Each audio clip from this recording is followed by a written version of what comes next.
بس بہت ساری مصروفیات ہیں، کوئی مستقل روٹین نہیں ہے۔ قبل بھی آپ کو کوئی تصنیفی اساتذہ میں ایک نام پروفیسر محمد سعید احمد الازہری صاحب کا بھی ہے، بالکل تو وہ آپ میرے نے بحیثیت معلم کیسا محسوس کیا آپ نے دورے نشاط اولیٰ اور نشاط ثانیہ جو بیرا شریف کی، اس کے متعلق میں آپ سے جاننا ضرور کہ ایک کرم شاہ کی عمر کتنی ہوگی، ایک گاڑی کتنی دیر تک چلے گی، اور ایک لاؤڈ سپیکر کتنی دیر تک چلے گا۔ کیوں نہ ایسا کام کیا جائے کہ ایک کرم شاہ نہیں کئی کرم شاہ موجود۔ علوم اور انسٹیٹیوٹ ان دونوں میں فرق کیا ہے؟ الکرم انسٹیٹیوٹ اسلام آباد میں اس کی ابتدا ہوئی تھی، میرے سننے میں آیا ہے، تو پھر دارالعلوم محمدیہ غوثیہ کو اس میں تبدیل کرنے کی کیا وجہ ہے؟ نہیں، وہ ایڈمنڈ بلاک تو وہاں ہے نا، جی ہاں، وہاں ہونا۔ طلباء ہیں وہ اس بات کا شکار ہیں، وہ کہتے ہیں کہ بھئی ہم یہ دین پڑھیں گے تو ہمارا آگے روزگار کیسا ہو؟ گرپ رکھتے ہیں گفتگو کے اوپر، اچھی فکر رکھتے ہیں، تو اس لیے پیر صاحب قبلہ نے ان کو، نوجوان بھی ہیں۔ جی ہماری تو اب پوزیشن یہ ہے کہ ہم تو پھر وہ چھٹے ہوئے کارتوس ہیں نا۔ پی ٹی آئی کو جوائن کیا آپ حال ہی میں، جی جی۔ اور یہ پتہ نہیں ہے کہ مستقبل قریب کے اندر یہ پی ٹی آئی جو تحریک ہے یہ ختم ہو جائے، تو پہلے پیر امین اللہ ثنا شاہ صاحب ان کا جو تعلق تھا وہ نون لیگ کے ساتھ تھا، تو اب مستقبل قریب کے اندر یہ پی ٹی آئی ختم ہو جائے تو کیا پھر سے وہ نون لیگ کی طرف واپس جائیں گے؟ بسم اللہ الرحمن الرحیم، الصلاۃ والسلام علیک یا سیدی یا رسول اللہ وعلی آلک و اصحابک یا سیدی یا حبیب اللہ۔ تمام تعریفیں اللہ رب العزت کی ذات کے لیے جس نے ہمارے دلوں میں ایمان کا نور پیدا فرمایا، اور کروڑوں درود و سلام حضور تاجدار کائنات محمد الرسول اللہ صلی اللہ علیہ وآلہ وسلم کی ذات پاک کے لیے جن کے امتی ہونے کا ہم نے شرف پایا۔ آج ہم یہاں پر موجود ہیں بیرا شریف، اور بہت ہی پیارا اسلامک میٹ اپ پروگرام ہمارا جاری ہے، تو آج جن کے ساتھ ہم گفتگو کرنا چاہ رہے ہیں وہ خلیفہ مجاز آستانہ عالیہ بیرا شریف پیر محمد اسلم رضوی چشتی صاحب ہیں، جو بہت بڑی علمی شخصیت ہیں۔ تو آئیں آج ہم ان کے ساتھ کچھ باتیں کریں، ان کے متعلق کچھ جانیں، اور وہ ہمیں کچھ چیزوں کے متعلق ہمیں آگاہ فرمائیں۔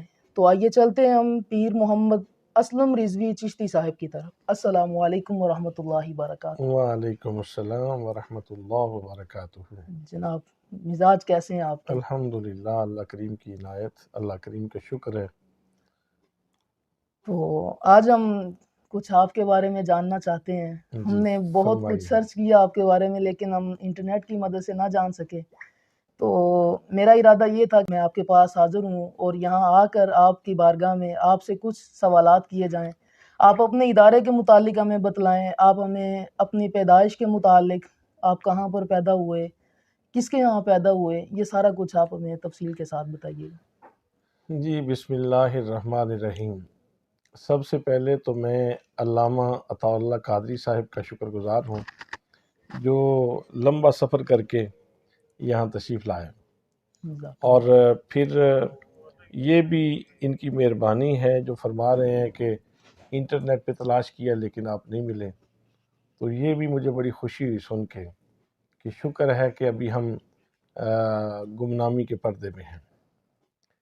تو جناب فقیر کا نام تو آپ نے خود ہی لے لیا ہے۔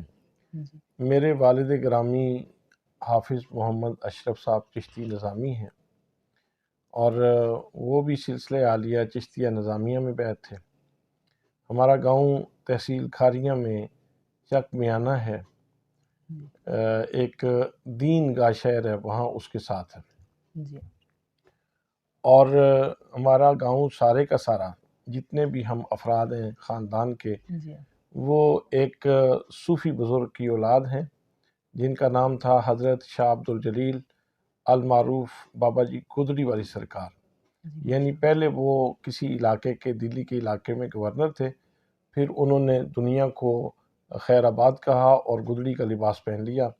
میں ان کی 12ویں پشت میں ہوں، لیکن مجھے اس بات پہ کوئی تفاخر نہیں ہے، اس لیے کہ فقیر کی اولاد کو کیا فخر کا کوئی جواز ہی نہیں بنتا۔ میں کہتا ہوں لوگوں سے کہ میں کوئی بڑا آدمی نہیں ہوں، میں تو ایک فقیر کی اولاد ہوں۔ میرے لیے جو بڑے فخر کی بات ہے، جس چیز کے اوپر مجھے ناز ہے، وہ دربار عالیہ بھیرا شریف کی غلامی ہے۔ میں حضور سیدی ضیاء الامت حضرت جسٹس پیر محمد کرم شاہ الازہری رحمۃ اللہ تعالی علیہ آپ کے دستے مبارک سے بیعت ہوں، اور آپ کے بعد پھر میں نے آپ کے جو سجادہ نشین ہیں حضور سیدی و مرشدی حضرت قبلہ پیر محمد امین الحسنات شاہ صاحب سجادہ نشین آستانہ عالیہ بھیرا شریف، ان کے ہاتھ پہ پھر میں نے تجدید بیعت کی، اور آپ نے ہی مجھے جو ہے وہ سلسلہ عالیہ چشتیہ نظامیہ کی خلافت و اجازت سے نوازا ہے۔ تو 5/5/74 یہ میری تاریخ پیدائش ہے۔ تو زندگی ساری اللہ کے فضل سے حضور ضیاء الامت کے قدموں میں گزر گئی ہے، جیسے وہ قرآن مقدس کا استعارہ سمجھ لیں، وَقَلْبُهُمْ بَاسِطٌ ذِرَاعَيْهِ بِالْوَسِيطِ۔ جناب بھیرا شریف کے ساتھ آپ کا تعلق کس وقت سے قائم ہے؟ بھیرا شریف سے میرا تعلق اگر میں حدیث کے آئینے میں دیکھوں تو وہ عالم ارواح سے ہے۔ سبحان اللہ۔ سرکار دو عالم صلی اللہ تعالیٰ علیہ وسلم کا ارشاد گرامی ہے، الارواح جنود مجندۃ فما تعارف منہا ائتلف وما تناکر منہا اختلف۔ روح عالم ارواح میں لشکروں کی صورت میں رہی ہیں، جن کا وہاں آپس میں محبت کا تعلق تھا، ان کا یہاں بھی تعلق ہے، اور جو وہاں تناکر کا شکار رہیں، نفرت کا شکار رہیں، وہ یہاں بھی نفرت کا شکار ہیں۔ تو الحمدللہ یہ تعلق عالم ارواح سے بھی ہے، بلکہ اس سے بھی پہلے کا اگر آپ کہیں تو وہ بھی ہے، اس لیے کہ جو رب کی تعریف ہے وہ یہ ہے، تبلیغ الشیء الی کمالہ بحسب استعدادہ الازلی شیئا فشیئا۔ رب اس ہستی کو کہتے ہیں جو کسی بھی فرد کائنات کو نقطہ آغاز سے اٹھائے اور تدریجاً آہستہ آہستہ اسے درجہ کمال تک پہنچاتا ہے۔ تو بحسب استعداد الازلی، اپنی ازلی استعداد کے مطابق۔ اب ازل تو وہ وقت ہے جس کو وقت کہنا بھی درست نہیں، اس لیے کہ وقت تھا ہی نہیں، نہ زمان تھا نہ مکان۔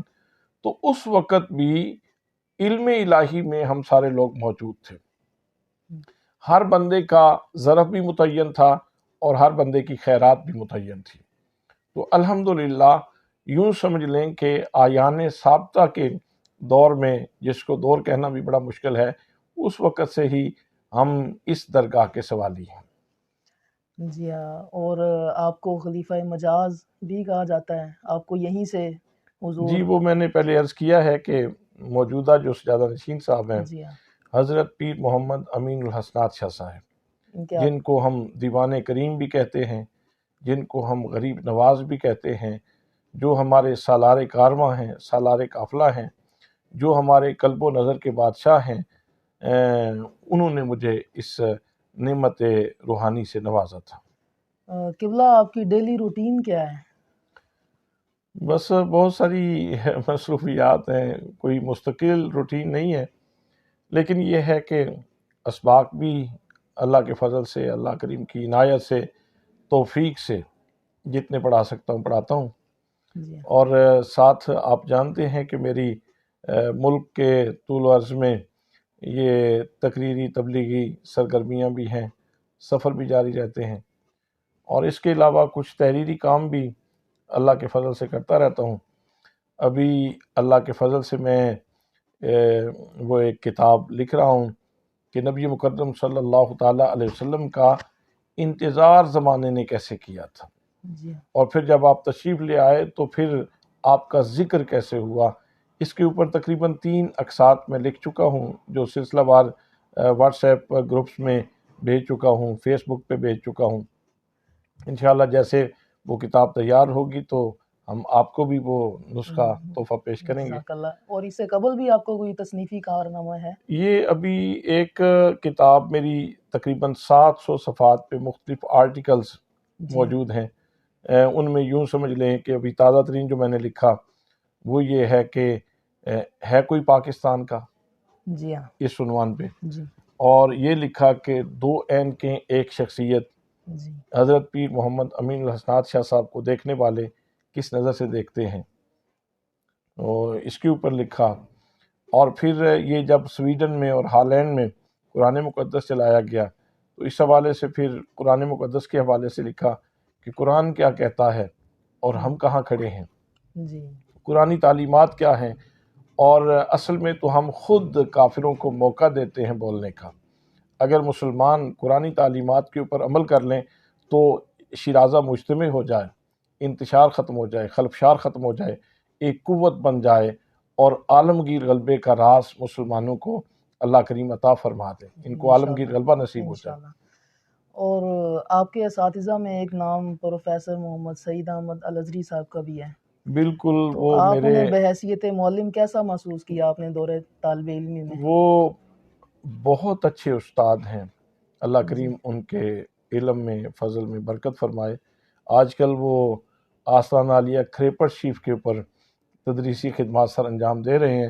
وہاں ایک بزرگ شخصیت ہیں جو سجادہ نشین ہیں۔ یادگار اسلاف تو بہت سارے لوگوں کو کہا جاتا ہے، لیکن جس ہستی کے اوپر یہ یادگار اسلاف کا جو لقب ہے صحیح فٹ آتا ہے وہ حضرت پیر سردار احمد عالم قادری صاحب ہیں۔ ان کے پاس آج کل وہ ہمارے استاد گرامی حضرت علامہ مولانا محمد سعید الازہری صاحب پڑھا رہے ہیں۔ میں نے آپ کے پاس بلاغت پڑھی تھی جی عالم عربی کی کلاس میں، اور کمال ان کو ملکہ ہے بلاغت پڑھانے میں۔ ایک ہی کتاب میں نے پڑھی تھی، اسی واسطہ سے وہ میرے استاد محترم ہیں۔ میں دعا کرتا ہوں کہ اللہ کریم ان کے علم و فضل میں مزید برکت فرمائے، آمین اور ہمارے جو دیگر اساتذہ ہیں جو یہاں ہمارے اساتذہ ہیں جن کے پاس ہم نے پرائمری میں پڑھا، ہائی اسکول میں پڑھا اور یہاں آ کے پڑھا، میں سب کے لیے دعا کرتا ہوں کہ اللہ پاک جو وصال فرما گئے ہیں ان کے درجات بلند فرمائے، اور جو بقید حیات ہیں اللہ کریم ان کے علم و فضل میں اور برکتیں نصیب فرمائے۔ آمین۔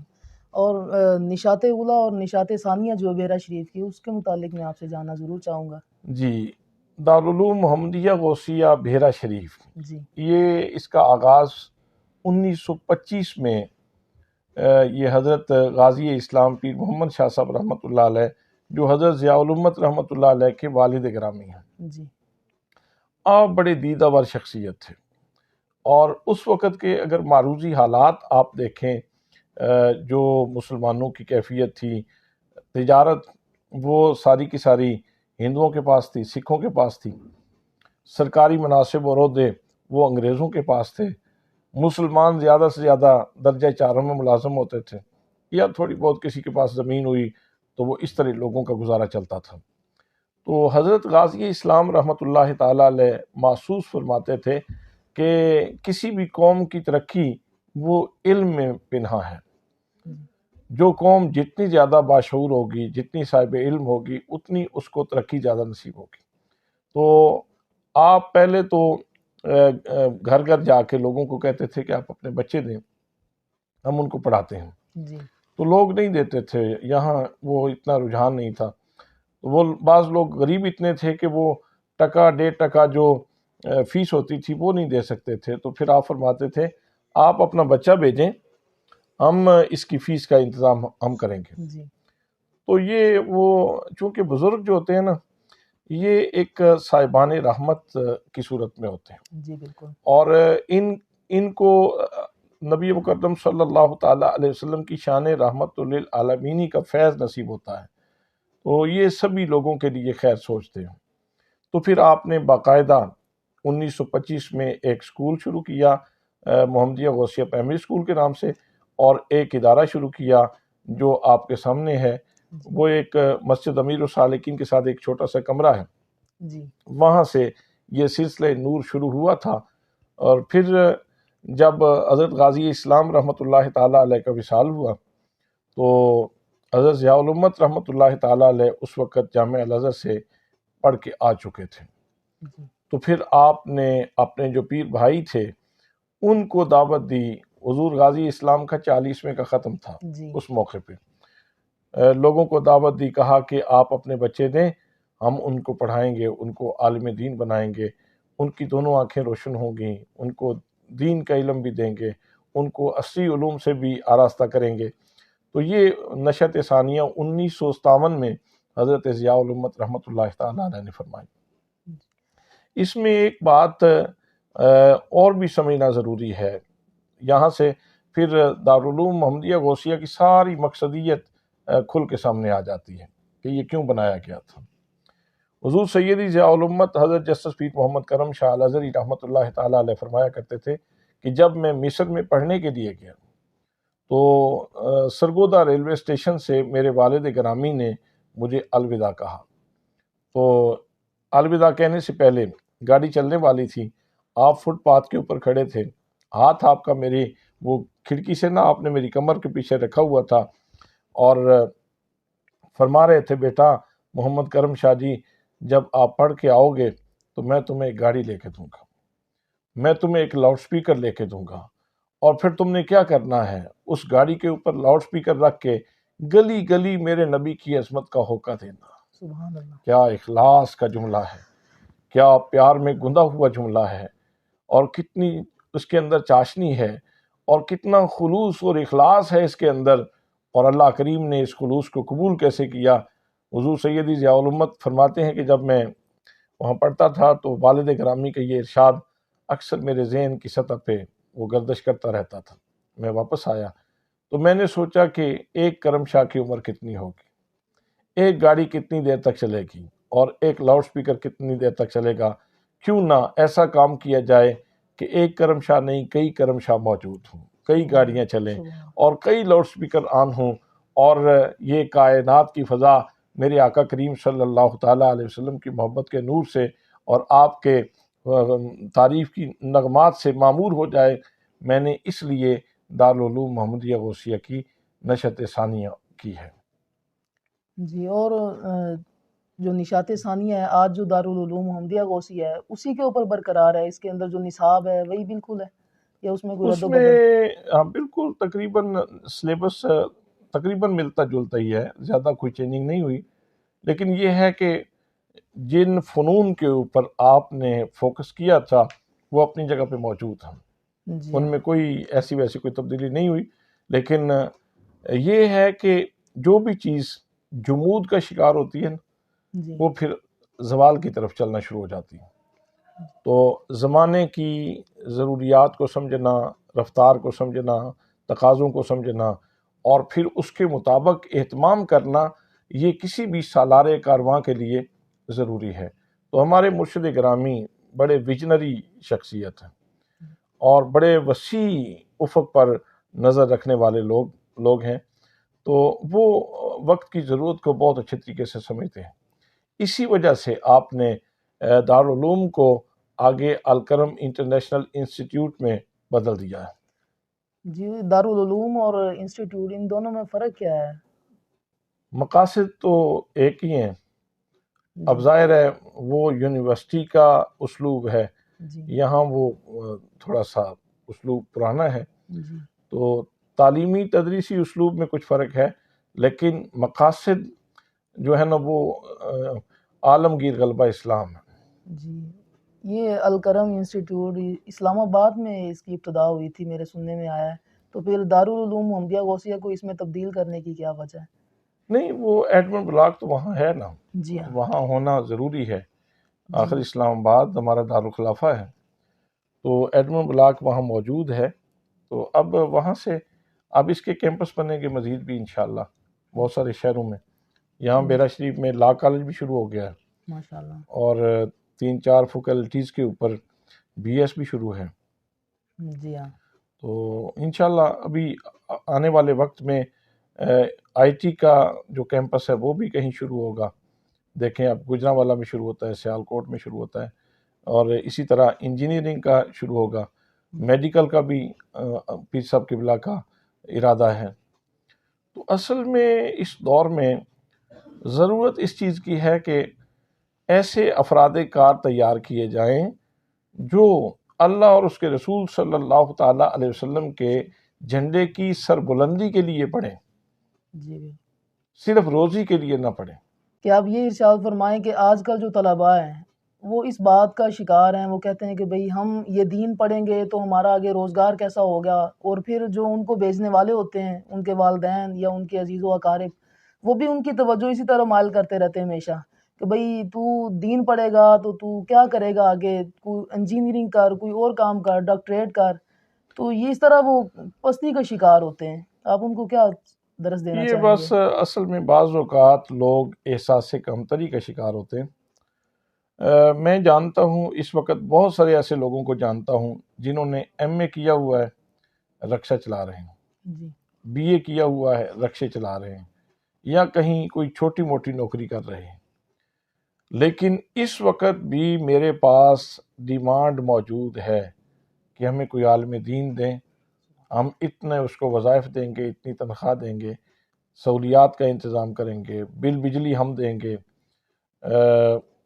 ساری سہولیات ہم دیں گے، ہمیں قیم اور جید قسم کا عالم دین دیں، تو ہم پورا ہی نہیں کر پاتے، یہ حضور علیہ معاشرے میں ضرورت اتنی ہے۔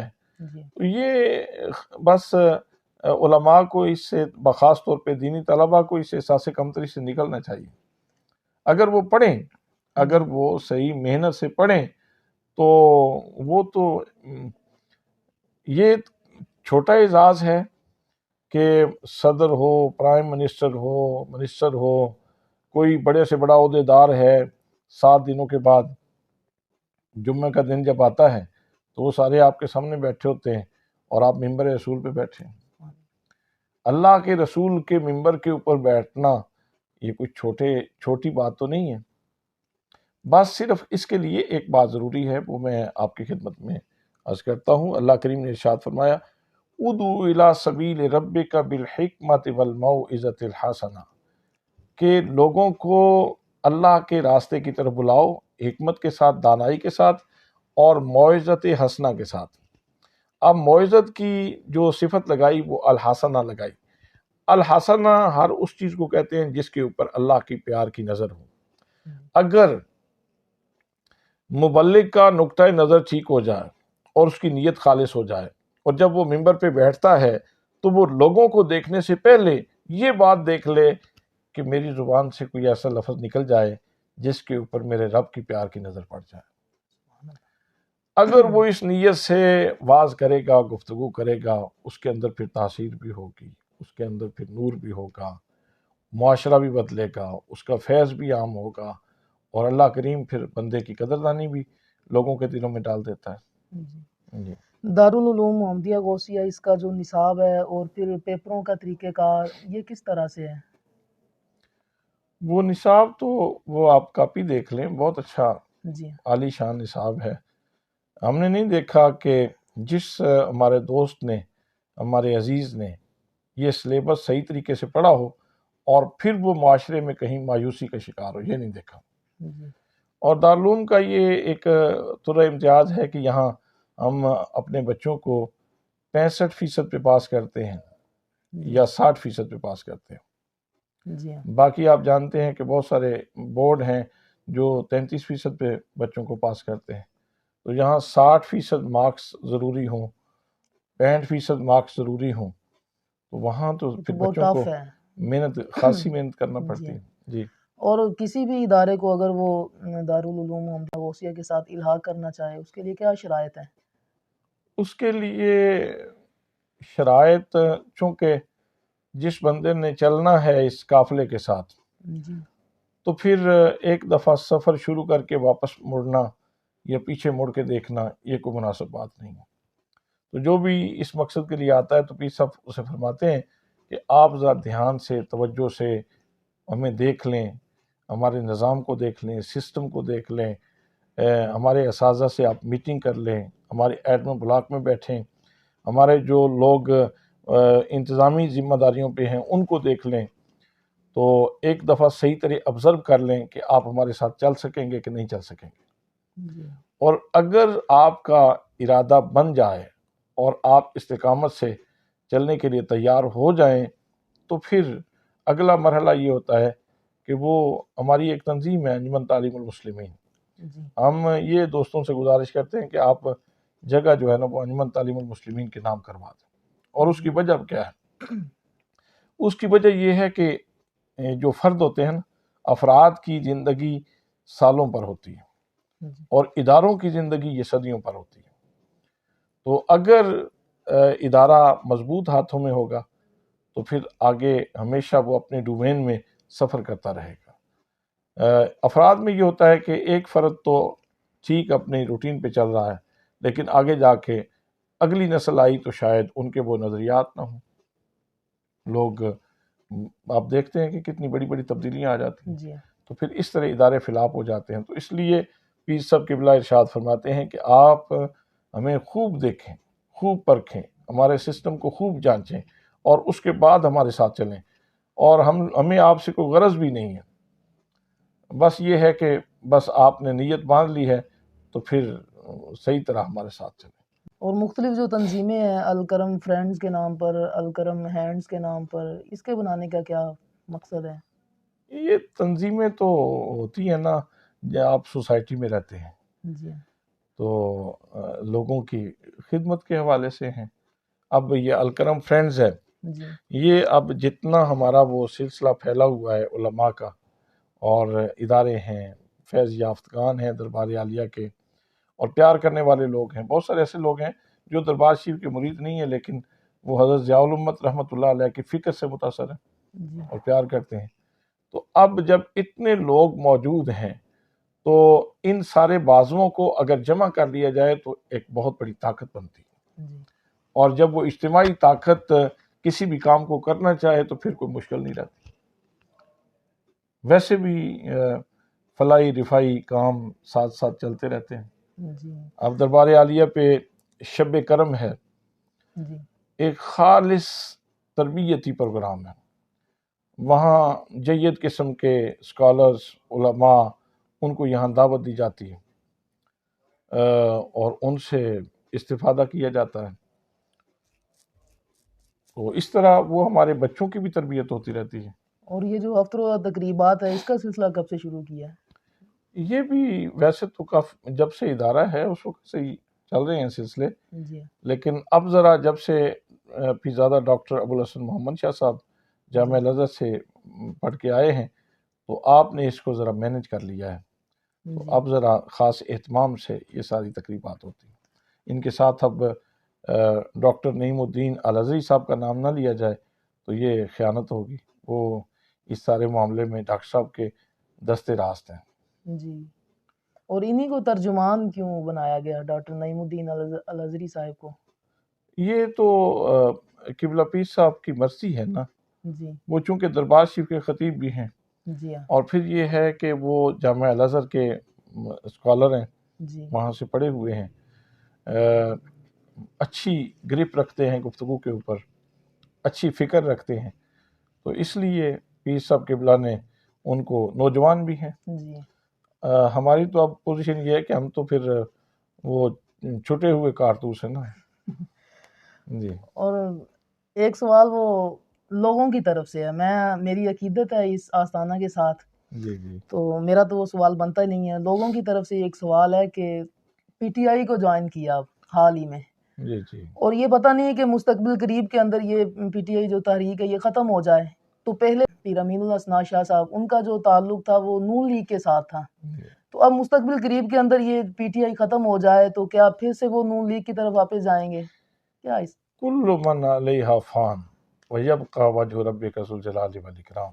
جی یہ جتنی پلاننگ ہوتی ہے ساری کی ساری امکانات کے دائرے میں ہوتی ہے، باقی فنا ہر چیز کے اوپر آنی ہے. جی کوئی چیز بھی دائمی نہیں ہے. جو اللہ کی مخلوق ہے نا وہ اللہ کریم کا فیصلہ ہے، باقی اللہ کریم کی ذات گرامی نہیں رہنا ہے. تو یہ اس کا ادارے سے کوئی تعلق نہیں ہے، جی یونیورسٹی سے یا ادارے سے، دارالعلوم سے، الکلیت الغوثیہ سے اس سیاسی عمل کا کوئی تعلق نہیں. وہ علاقائی کچھ مجبوریاں ہوتی ہیں، جی علاقائی کچھ مجبوریاں ہوتی ہیں جس کی وجہ سے پہلے وہ نون لیگ کے ساتھ ایک طویل عرصہ سلسلہ چلتا رہا. اب پی ٹی آئی نے وہ 15 سال ہم نے کوشش کی مسلم لیگ میں، جی پیر صاحب قبلہ نے کوشش کی کہ یونیورسٹی بن جائے، وہ نہیں بن سکی. پی ٹی آئی والوں نے تعاون کر دیا. جی تو یونیورسٹی کیا ہے؟ یونیورسٹی میں پیر صاحب کے بچے تو نہیں پڑھتے نا، جی یونیورسٹی میں تو پوری قوم کے بچے پڑھتے ہیں. جی اس کا مطلب یہ ہے کہ ایک قومی مفاد ہمیں انہوں نے دیا ہے تو ہم نے یہ جوائن کرنے کا مطلب یہ نہیں ہے، لوگ یہ سمجھتے ہیں شاید یہ بیعت کر لی ہے تو اب سرے منہ ان کی پالیسیوں سے آگے پیچھے نہیں ہو سکتے۔ دربار عالیہ کا اپنا ایک دینی تشخص ہے، ایک امتیاز ہے، ایک شناخت ہے، جو دینی ترجیحات ہیں وہ ہماری اپنی ہیں، اس میں ہم کسی سیاسی پارٹی کے پابند نہیں ہیں۔ جی باقی وہ علاقائی کچھ مجبوریاں ہیں جس وجہ سے آپ نے وہ کوئی بھی سیاسی جماعت کسی کے ساتھ چلنا پڑتا ہے۔ میں اس بات سے یہی سمجھا ہوں کہ قبلہ پیر صاحب ان کا مقصد صرف دین ہے۔ ان کا مقصد دین ہے۔ دیکھیں آپ پچھلی گورنمنٹ میں تھے جی جب ہاں نون لیگ میں تھے، جی ہاں تو اس میں بھی آپ نے عشر و زکوٰۃ کے چیئرمین رہے جی ہاں ضلع کے۔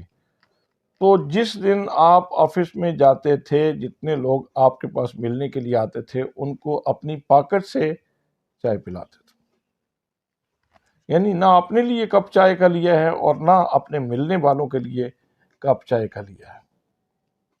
پھر متحدہ علماء بورڈ کے چیئرمین بنے تو آپ نے چاروں مسالک کے اندر ایک بہت زیادہ امانگی پیدا کرنے کی کوشش کی، جی تاکہ ظاہر ملک جتنی دیر تک داخلی طور پر پرسکون اور پرامن نہیں ہوگا اتنی دیر تک ملک ترقی نہیں کر سکتا۔ جی جو مسلکی لوگوں کی ترجیحات ہیں وہ الگ ہیں، وہ اپنی جگہ پہ ہیں، لیکن ملک کی ترقی کے لیے ضروری ہے کہ پاکستان پرامن ہو، اور پاکستان کے پرامن رہنے کے لیے ضروری ہے کہ چاروں مسالک وہ اپنے اپنی ترجیحات میں کام کریں، لیکن کم از کم قتل عام نہ ہو، خون خرابہ نہ ہو، فساد نہ ہو، دنگا نہ ہو، اثاثے نہ جلائے جائیں، لوگوں کی دکانیں نہ جلائی جائیں، انتشار کا ماحول نہ ہو۔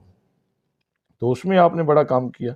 اور پھر جب آپ منسٹری میں تھے، جی حج منسٹری میں، تو 2,40,000 سے 60,000 اتنے میں آپ نے حج کروائے۔ آج کل عمرے کے لیے 2,30,000 یہ صرف کھانے کے علاوہ کا خرچہ ہے۔ آپ سے پہلے بھی 4.5 کا حج تھا، آپ نے وہ 2,40,000 اور 60 کے درمیان کروائے۔ اور پھر یہ پاکستان کی تاریخ میں پہلی دفعہ ہوا کہ لوگوں کے پیسے بچ جاتے ہیں تو ان کو کسی کو 10,000 واپس کیا جا رہا ہے، کسی کو 5,000 واپس کیا جا رہا ہے، کسی کا 20,000 واپس کیا جا رہا ہے۔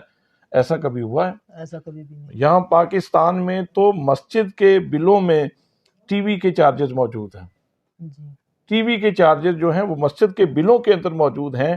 اس ملک میں ایک دیانتدار بندہ جب آیا تو اس نے لوگوں کے پیسے اس طرح واپس کیے۔ اور پھر یہ ہے کہ وہاں جو حاجی تھے وہ 5 سالہ دور پاکستان کی تاریخ میں وہ قابل رشک دور تھا۔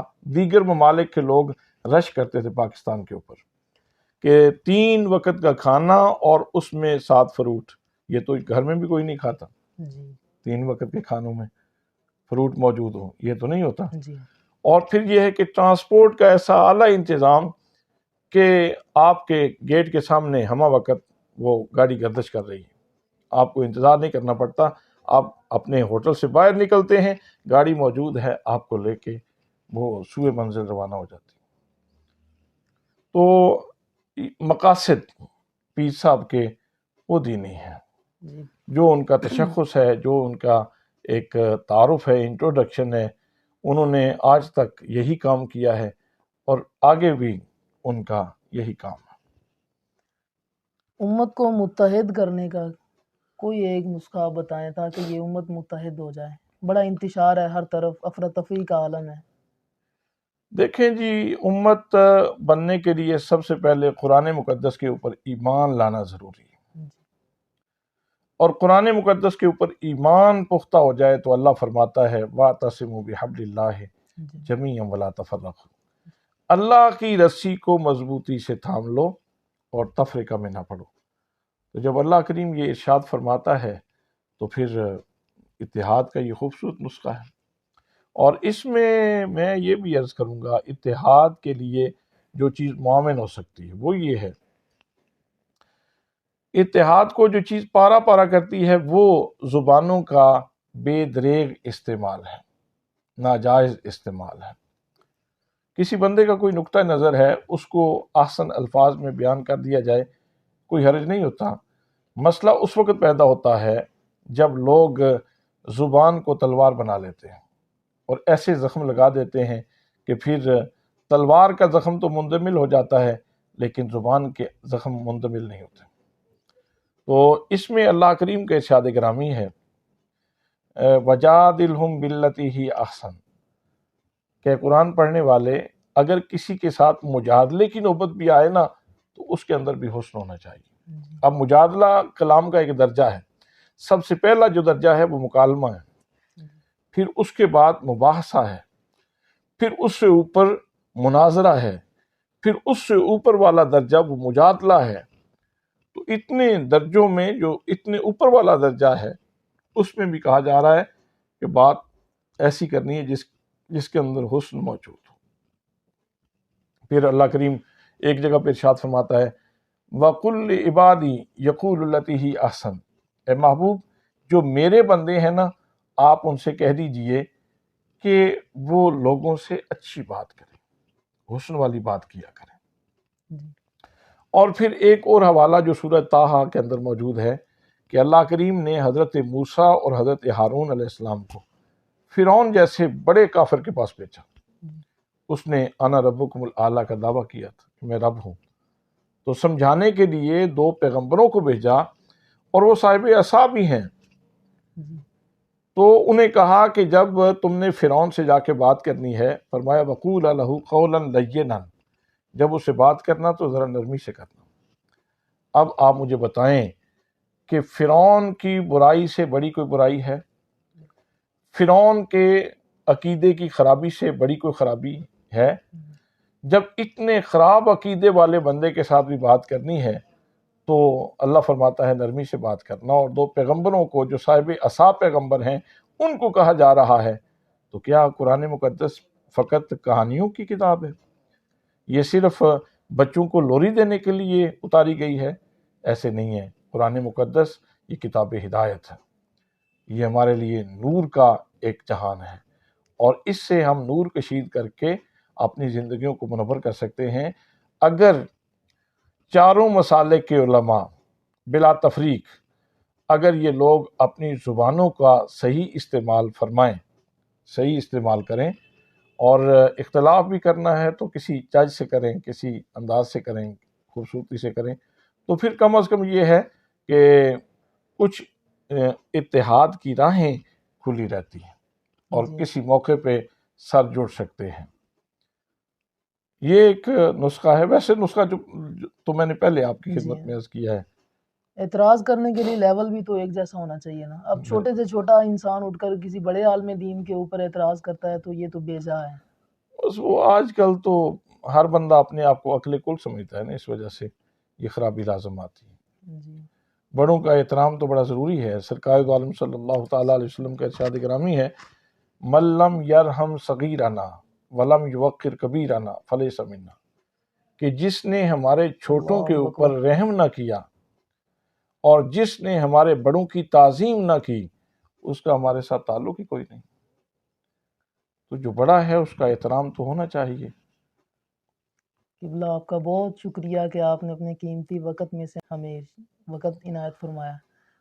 میں بہت خوش ہوں کہ آپ تشریف لائے، میں آپ کا بہت شکر گزار ہوں۔ اللہ آپ کو اور علم و فضل کی دولت سے جو ہے وہ مالا مال فرمائے۔ بہت شکریہ۔